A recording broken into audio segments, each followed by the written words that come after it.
funeral parlor. She died in a private party toilet, and she will be autopsied the following day. The orderly lines up her corpse with the others, uncovers her face, and snaps a photo with his phone as he carries her in. Ivan and Javi return to the hospital and request an orderly. Ivan visits the hospital and asks Pao Lobby if he has additional images to present. He chuckles and announces a party. Pao claims he needs to work till midnight, 1 hour after Ivan invites him. Ivan advises Powell to locate a spot to line dance. Powell guides them to the rear dumpsters and warns them not to touch the yellow one because it contains human waste. Javi is furious that Powell brought them there since it stinks and takes out a bottle and glasses. He unwillingly accepts the policeman and tells them he does not want to go to the party since he has more work to accomplish in the morning. They encourage him to find another job, but Ivan asks Powell if he saw her corpse. Javi frowns when Powell admits it. He informs them that her remains will be at the hospital's funeral home until the following day. Power brings them into the hospital, and Javi believes they are kidding and will not go down in the funeral home. Ivan insists.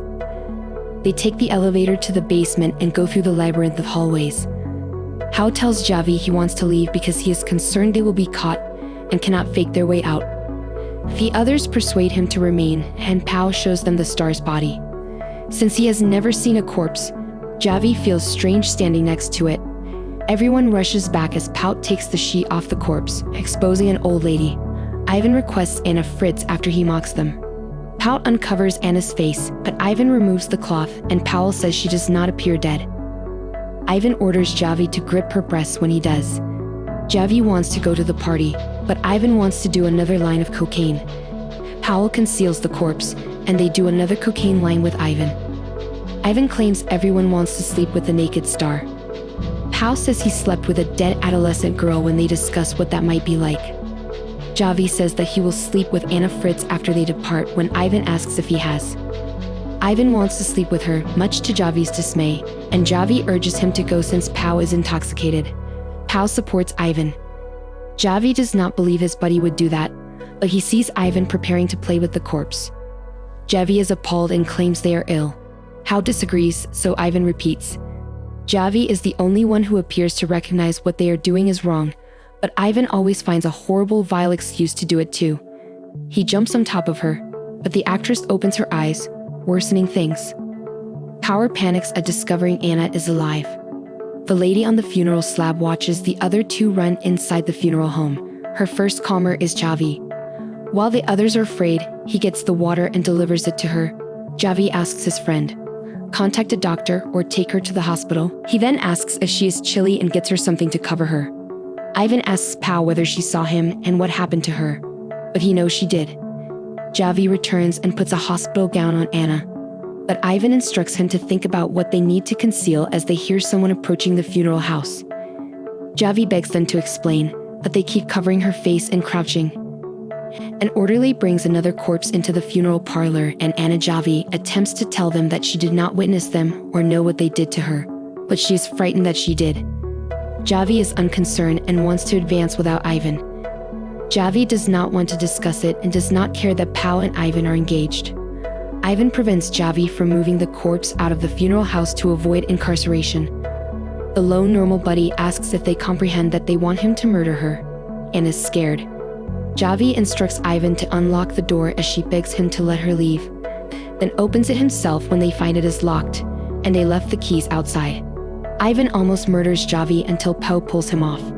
Power flips him with a sheet over his head, and he is breathing but losing a lot of blood. Ivan apologizes and recommends leaving him in the hospital. Javi opens his eyes and tells Anna he is sorry and will find assistance, but she urges him not to move or he will die. Javi urges her to quiet down as the other two arrive. Rush is meeting the funeral home orderlies while Ivan keeps Anna silent. Pao tells his coworker that the night shift orderly locked him in. Paul removes the coworker, leaving Anna and Javi with Ivan. Javi is dead when Ivan visits. Anna mourns his death while Ivan attempts to revive him. Ivan informs him that Javi has died. Ivan informs the orderly that the guy was so sick that even if they took him upstairs, he would have died. Powell claims they will die in jail, but Ivan adds they will also dispose of his corpse. Anna wonders whether they have done enough wrong and vows not to tell. Ivan takes Pao and begs him to ignore her since their next move would decide their lives.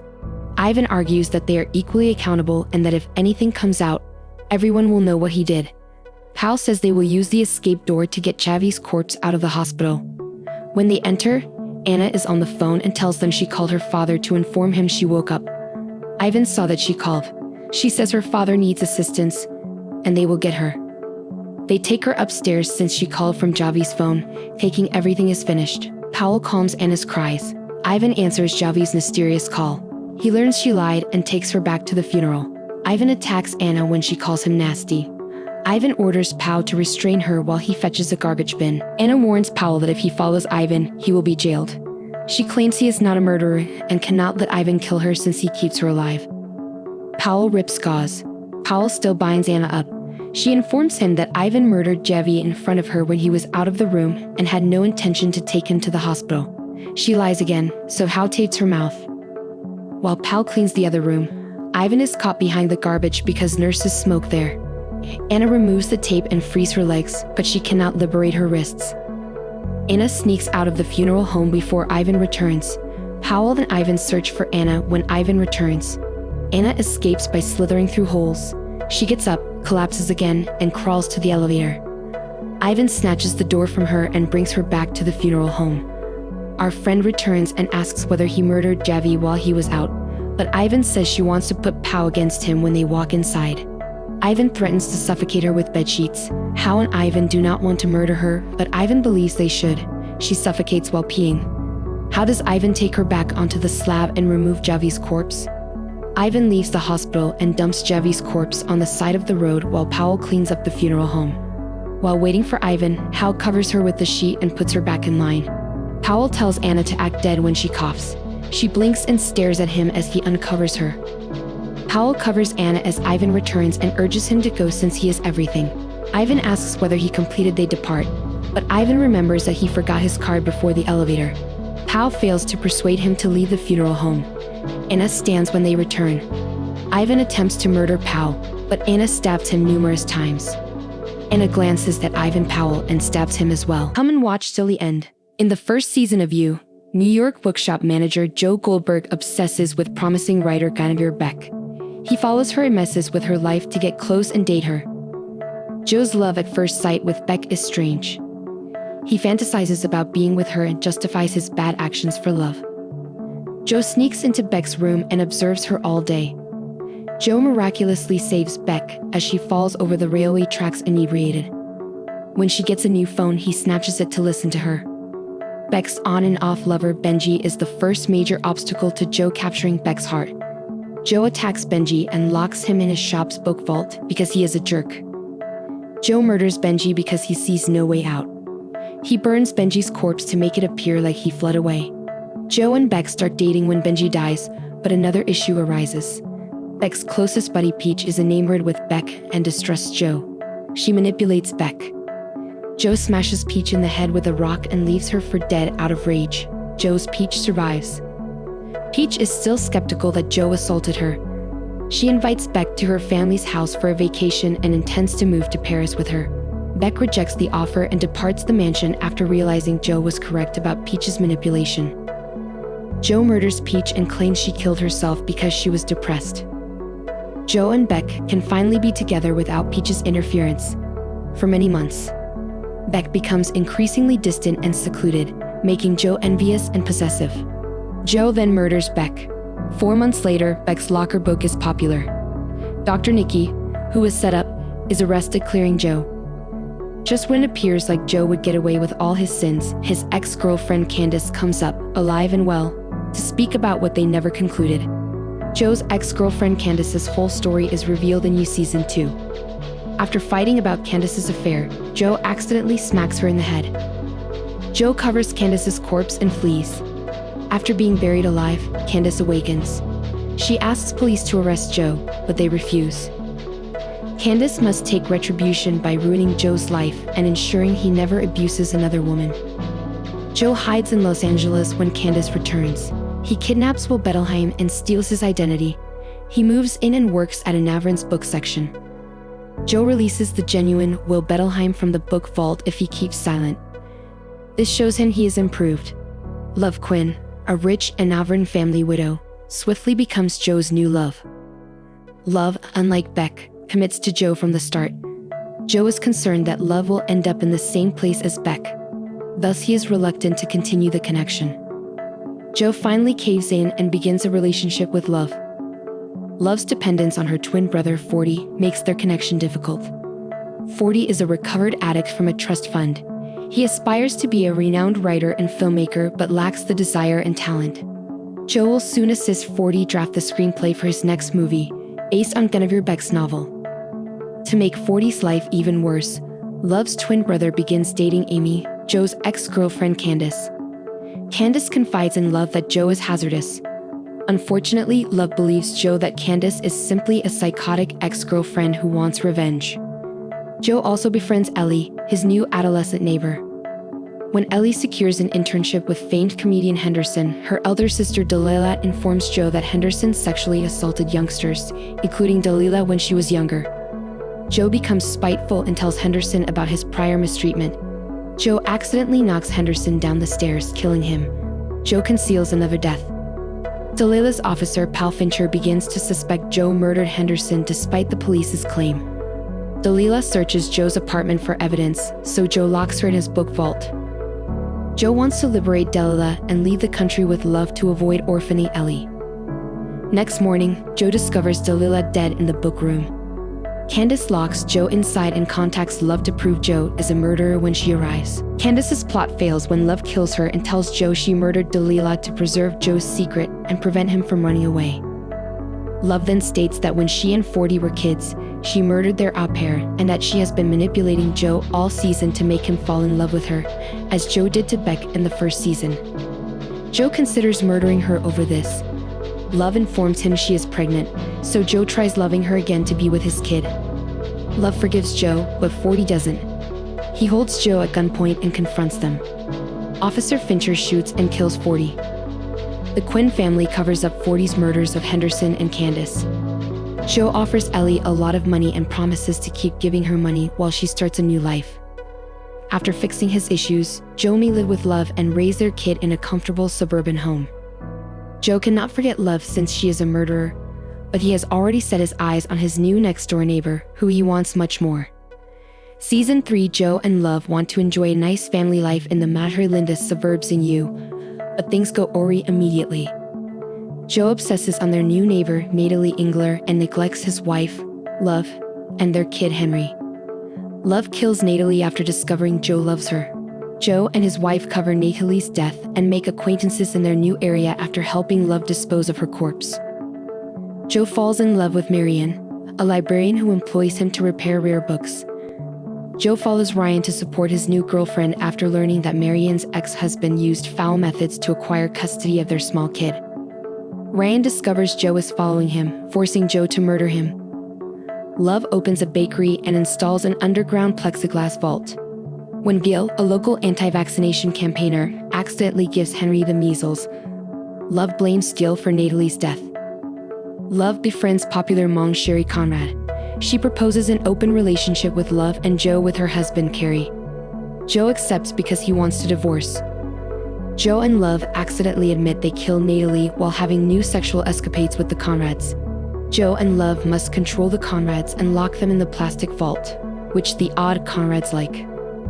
Love begins a new connection while Joe pulls away to pursue his new interest. Theo, a college student, falls in love fast. Love discovers that Theo is the stepson of Natalie's murdered husband, Matthew Engler. Theo informs Love that Matthew does not think Gil is the murderer and has been observing Madre Linda's residence without authorization. After Matthew gave up, Theo witnessed Joe driving Natalie's vehicle on tape and raced to the bakery to warn Love about her husband's misdeeds. Theo discovers the Conrads imprisoned in the bakery. Joe protects him when Love knocks him unconscious. Joe asks for a divorce when Love finally admits his obsession with Marianne. Love offers her spouse Aconite to paralyze him. She then informs Marianne that Joe murdered Ryan. Love attempts to murder her husband once Marianne leaves. Joe claims he took an antidote. He kills Love, blames her for Madre Linda's murders, and destroys their home. Sherry and Carrie emerge from the vault stronger than ever. Matthew and Theo reconcile, and Joe leaves Henry with Dant and travels to Paris to find Marianne. Come and watch till the end. She cannot remove the gag when she wakes up outdoors. She observes the lady using a gag to cross a river when she gets up. The lady glances at her and leaves. Behind her, Guy passes. She joins him at a large field box. Others approach the box. However, Guy opens it. He takes out a rack of pistols when a pig runs out. The field, including the previous lady, goes toward the box. She unlocks one person using the keys. They flee when someone begins firing at them. She is shot while thinking she is safe. One of the field players fires at the shooter but dies. Others hide. A lady rushes out of the house and falls into a ditch. The person who rushes to aid her finds her stabbed but alive. While helping her up, he stumbles on a landmine. She and he flee and explode. Another runner hides behind a fence. He nearly shoots the guy who opens the package. Two more people in blue shirts tell him he does not want their money. He just wants to know where he is. They tell him he is in Arkansas and give him a phone so he can call the police. When the woman takes a cookie, she chokes on it as if it were poisoned, and the pair throws a smoke bomb at them while wearing gas masks. The man kills the blue shirt before he can shoot them. They use the bomb to choke the other person and then kill him too. The woman complains about the gas store. After that, they clean up the area and get rid of the dead. The woman feels bad when she sees a wedding ring on that blue shirt. Her husband says it does not matter because he is a bad person and probably even says the N-word. When they get a call on the radio, a couple is arguing about racism, so they tell the woman on the other end who they killed, and she tells them that another wanted person is coming toward them as she walks toward the gas station. When she arrives, they are ready and smile at her. Crystal asks for a pack of cigarettes and emergency money, then asks where she is. The lady responds as she collects her change, but Crystal knows something is amiss and slaps them. She murders the guy first, then the lady with the shotgun from behind the bar. Crystal checks the gas station and finds the dead, then grabs some rubber bands and bullets, puts her coat down, and walks out. She checks out the truck in front of her and finds that the plates are fake Croatian plates. Then she finds a wire attached to the door that leads to a bomb. She hides in the trees when she hears the others talking on the radio she stole, saying they are looking for her because the couple from the crystal stops him and tells him it is set up. She tells him that by shooting the drone, he basically told them they were at the gas station. She then starts walking towards some train tracks she saw earlier. He goes after her and tells her he has an idea about why they are being hunted and why they are there. He apparently read a story about a group of literal elites who kidnap people and take them to a house to hunt them down. Crystal doesn't doubt his views. Military police search each car when the train stops abruptly. When the guy informs one of the policemen that he and his wife are Americans and that the migrants are crisis actors, the police inspect all of their firearms. The police do not speak English, so when one of the foreigners speaks to the guy in great English with an American accent, he claims they do not believe him, and the other goes insane. The immigrant advises him to calm down as everyone else hides. The guy grabs him and places a bomb in his trousers, exploding him. Crystal rides a vehicle to a refugee camp. An officer leads her to a desk and requests her paperwork. After asking where she is, she begins pondering. A US government agent appears and leads them into the woods. After Dawn tells him everything, the official is startled and declares he will summon the State Department and soldiers to hunt their pursuers. Crystal kills the odd man by knocking him unconscious, pushing him out of the vehicle, and stepping on him. She discovers a pistol under his jacket. Dawn is frightened since she murdered the official while looking through the trunk. When he goes inside, he realizes that the other person with her is also dead. She finds a map, and Dawn says he believes they are the only two people remaining. Dawn wants to drive away, but she tells him not to. She wants to use the map to find the people who are after them so she can get back at them. She tells him a horrifying story that her mother used to tell her. Suddenly, the pig shows up again at the tunnel. The people who are after them talk about what is and is not politically right. One of them is an expert who is a fighter. He tells him to stop, but all they do is laugh at him on the radio. They can hear Athena telling them to be quiet when one of them goes outside to pee. Dawn distracts him with the pig and Crystal kills him when he gets to a tree. When the group gets back to the bunker, they hear something outside. The soldier tells them what to do, but they do not do it very well. All of them are scared, so when Dawn drops the pig inside, they shoot it. The woman is angry that they killed the pig. Suddenly, Crystal kills one of the men and shoots at the other. She makes the soldier unconscious and then stabs the woman. She fights with one of the other guys over a gun, but he steals the bullets from her. She puts another bullet in the gun and shoots him. Then she goes to the shooter and kills the last one. She thinks she has them all, but then the man grabs her and they start fighting. Crystal beats him with a roof pipe, but does not kill him. Though alive, she calls the lady a hick. Dawn rushes in just as Crystal pulls out a gun and is ready to shoot her. He finds a pistol, and Crystal tells him to ask the lady why they were harming them. Crystal wants to murder her since she gave a foolish response, but Dawn stops her by stating she is a woman and should be rescued. Crystal asks the woman if she should be given pity just because she is a woman, and when the woman says no, Crystal kills her. Dawn goes crazy, and all of a sudden Athena's voice comes on the radio. She asks if he has Crystal, and when he says no, she points her gun at him. He says he is not one of them. Even though Athena keeps asking over the radio what is going on, she tells Dawn to kill Crystal. But even though he begs her not to believe the woman on the radio, she shoots him anyway. Crystal tells Athena that Dawn is dead, and Athena tells her to come get her. Crystal sits next to the soldier and talks to him politely until she asks where Athena is. She tells him she will not give up and presses on his wound to get him to tell her where she is hidden. He tells her what to do but warns her that she has been getting ready for the hunt for months. He is also killed by Crystal. In a flashback to a year ago, we see Athena's office where two co-workers are waiting for her. They talk about the hunt-related text message she got. She says that it was just a joke, but they tell her that some people think it is real. Athena laughs, but the guy persists. He keeps suggesting a PR. Nightmare tells her she must resign her work, and she begs for a list of people who have confessed she hunts people as a plot. 8 months before the hunt, the gang chooses participants in another flashback. Athena urges them on. The slide suddenly shows Crystal. When the guy exhibiting the slides reads what Crystal says about Athena, Athena becomes upset and makes Crystal her greatest enemy. Crystal walks toward her home now.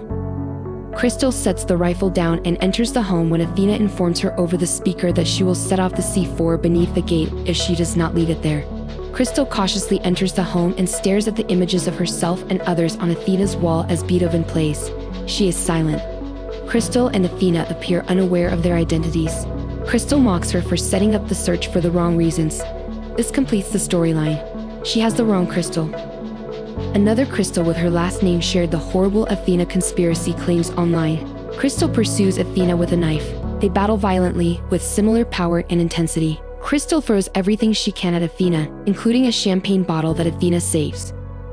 Athena pursues Crystal upstairs with a shotgun after she kicks her over the fireplace. Crystal survives, Athena dies. She rises, eats toast, and cauterizes her wound. She washes and wears Athena's clothing and shoes. She departs with costly champagne. She sees Athena's private jet outside. On the aircraft, she informs the stewardess and captain that she murdered their employers and threatens them with a pistol.